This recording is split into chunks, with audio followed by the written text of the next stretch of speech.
जय जय श्री राधे। श्री सतगुरु देव भगवान की जय हो। शची देवी ने जिस क्षण उसको देखा तभी समझ लिया कि ये कन्या मेरे पुत्र के योग्य है। श्री श्री गौरांग सुंदर की पहली पत्नी श्री श्री लक्ष्मी देवी का देहावसान हो जाने से शची देवी का घर सूना हो गया। उनको अब कुछ भी अच्छा नहीं लगता, घर गृहस्थी में मन नहीं लगता। कब अपने निमाई चांद के दोनों हाथ एक करूंगी,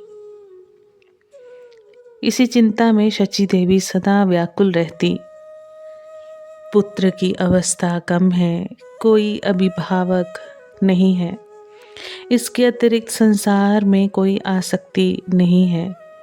यदि शीघ्र ही पुनः विवाह की श्रृंखला में आबद्ध नहीं किया तो पीछे पुत्र संतान से विरक्त हो जाएगा। इसी भय से शची देवी निमाई चांद के दोनों हाथों को एक करने के लिए बहुत व्यग्र हो उठी हैं। बालिका विष्णुप्रिया को देखते ही शची देवी का मन बड़ा अस्थिर हो गया। किस उपाय से ये स्वर्ण प्रतिमा घर में ला सकूं? कौन इस विषय में उनकी सहायता करेगा? किससे इस विषय में परामर्श करूं? इसी चिंता से वे सर्वदा कातर रहने लगी।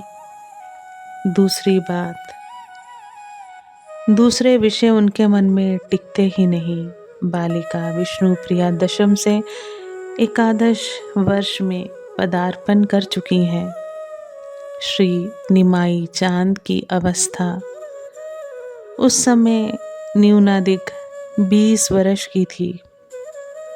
जैसे वे सर्वगुणों के गुणमणि, पंडित शिरोमणि, अपरूप, रूप राशि संपन्न, तरुण, वयस्क, नवीन युवक वर थे, वैसे ही साक्षात लक्ष्मी स्वरूपा, परम लावण्यमयी, परम सुंदरी, किशोर वयस्का कन्या थी। शची माता मन ही मन सोचती कि ये युगल मिलन बड़ा ही सुंदर और सुखकर होगा। वर कन्या को अच्छा सजेगा। कब वह शुभ दिन आएगा, कब ये शुभ मिलन संगठित होगा, कब इस युगल रूप माधुरी को देखकर नयन सफल करूंगी। इसी चिंता में शची देवी दिन रात आकुल रहती। सनातन मिश्र राज पंडित हैं, वे बड़े आदमी हैं। मेरा निमाई गरीब लड़का है। उसकी माता अत्यंत दुखिनी है। दुखिनी के पुत्र को राज पंडित अपनी कन्या क्यों दान करेंगे? इसके सिवा निमाई चांद दूजवर है। प्रथम पत्नी का देहांत होने पर विपत्नीक व्यक्ति की पूर्ण विवाह की चर्चा के लिए उसी को दूजवर संज्ञा होती है। द्वितीय पत्नी के देहांत होने पर ऐसी चर्चा के लिए उसकी तीजवर संज्ञा होती है। निमाई चांद दूजवर है। वह पागल के समान रास्ते में नाचता डोलता है। इतना बड़ा लड़का गंगा के घाट पर जाकर दिन रात जल में पड़ा रहता है। धूल लपेटकर बालक के समान खेल करता है। इस पागल पुत्र को सनातन मिश्र कन्या दान क्यों करेंगे? इस चिंता से शची देवी बहुत ही आकुल हो उठती। अब तक मन की बात खोलकर किसी से नहीं कही। उधर बालिका विष्णुप्रिया ने उनके मन प्राण को पूर्णतः हर लिया था। शची देवी जब गंगा स्नान के लिए जाती तभी उस चित्तहारिणी परमा सुंदरी बालिका के साथ साक्षात्कार होता। केवल भेंट की नहीं, घाट पाट में उनको देखते ही बालिका अत्यंत आदर पूर्वक नम्र भाव से प्रणाम करके उनके पास आकर खड़ी हो जाती, मानो कब की परिचिता हो तथा घर की ही बालिका हो। सैकड़ों बालिकाएं गंगा के घाट पर स्नान के लिए आती, परंतु और कोई तो इस प्रकार समीप नहीं आती और ना इस प्रकार मन हरण कर सकी। इस बालिका की शची देवी के ऊपर इतनी प्रगाढ़ भक्ति क्यों है, ये सोचकर शची माता के हृदय में बड़ा सुख होता, मन आनंदित होता और कुछ आशा का भी संचार होता। इधर तो शची देवी के मन की अवस्था इस प्रकार हो रही थी और उधर श्रीपाद सनातन मिश्र कन्या को सयानी हो गई देखकर उसके शुभ विवाह के लिए उपयुक्त पात्र खोजने में व्यस्त थे। वैदिक ब्राह्मणों की संख्या उन दिनों नवद्वीप में बहुत कम थी, इसलिए सुपात्र पाना बड़ा ही कठिन था। कन्या विवाह योग्य हो गई है, उपयुक्त पात्र मिल नहीं रहा। इस चिंता में मिश्र जी और उनकी गृहिणी दिन रात चिंताग्रस्त रहा करते। कन्या बड़ी है, इकलौता बेटा यादव छोटा है। कन्या मिश्र दंपत्ति के प्राण है। वे पुत्र की अपेक्षा कन्या को अधिक स्नेह किया करते हैं। किस प्रकार विष्णु प्रिया को सुपात्र को दान करके मान सम्मान बचा सकेंगे, कैसे कुलशील की रक्षा करेंगे, इसी चिंता में मिश्र दंपत्ति आकुल हो उठे। एक बार स्त्री पुरुष एकांत में बैठकर बातें करने लगे। मिश्र जी ठीक ही तो है, विष्णु प्रिया 11वें वर्ष में पदार्पण कर चुकी हैं। उसको अधिक समय तक अविवाहित रखना कदापि युक्ति संगत नहीं है। समस्त नवद्वीप में ढूंढने पर विष्णु प्रिया के उपयुक्त पात्र नहीं दिख पड़ा। केवल एक निमाई पंडित के सिवा दूसरा कोई सुपात्र ही नहीं। आहा, मेरे भाग्य से क्या ऐसा पात्र प्राप्त होगा। वह मेरी पुत्री लक्ष्मी स्वरूपा विष्णु प्रिया के उपयुक्त भी है। क्या रूपगण में, क्या कुलशील में, सभी विषयों में जगन्नाथ मिश्र का पुत्र मेरी विष्णु प्रिया के लिए उपयुक्त पात्र है। यही बात तुमको बतलाने के लिए आई हूँ, मिश्र गृहिणी ने कहा। निमाई पंडित की माता के साथ गंगा के घाट पर भी प्रतिदिन भेंट होती है। वे मेरी विष्णु प्रिया से बड़ा स्नेह करती हैं।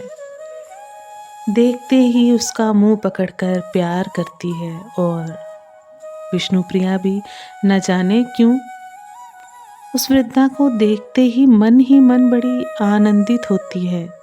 ऐसा जान पड़ता है मानो दोनों के बीच में कोई विशेष प्रीति बंधन है। अब किस प्रकार किसके द्वारा ये शुभ प्रस्ताव उपस्थित किया जाए, यही निश्चय करना है। यद्यपि निमाई पंडित दूजवर है, तथापि मैं विष्णु प्रिया को निमाई पंडित के हाथ में सौंप सकूं तो अपने को कृतार्थ समझूंगी। वे महापंडित हैं, जगन्मान्य हैं। क्या वे मेरी कन्या को पत्नी रूप में ग्रहण करेंगे?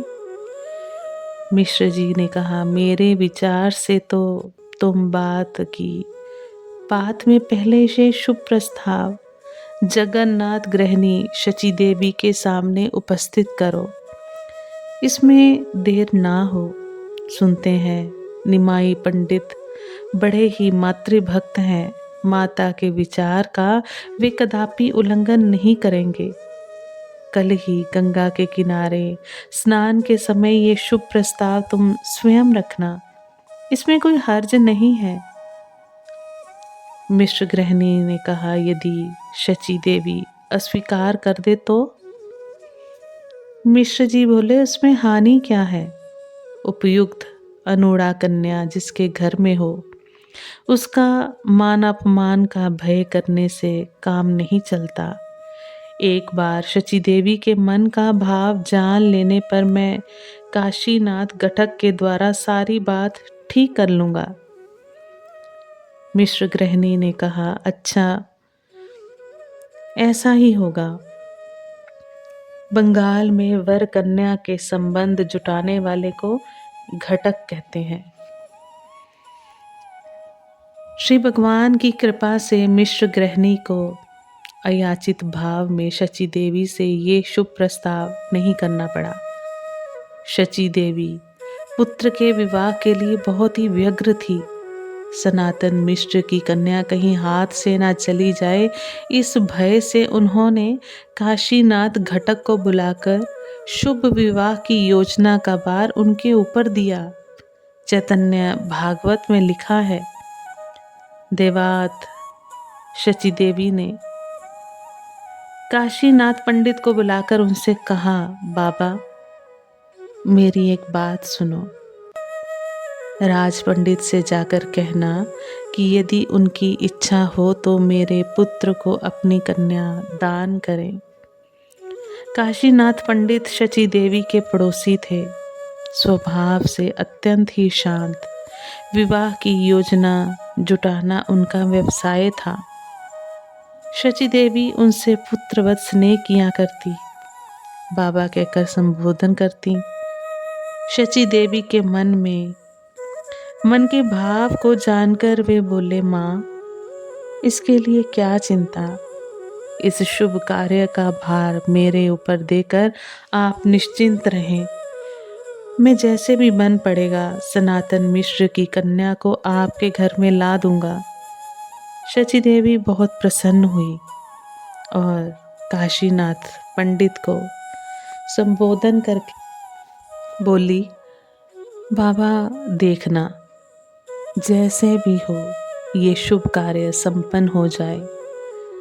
तुम्हारे ऊपर सब भार रहा, तुम अभी जाओ, राज पंडित के दोनों हाथ पकड़कर मेरा नाम लेकर कहना कि मेरे निमाई चांद को उन्हें प्रतिष्ठित करना ही होगा। आज हम वाणी को यहीं विश्राम देते हैं। महाराज श्री की कृपा से इस प्रसंग को आगे बढ़ाने का हम गुरु कृपा से प्रयास करेंगे। आप सभी वैष्णव जन को श्री हरिवंशी श्री सद्गुरुदेव भगवान की जय हो। जय जय श्री हरिवंश।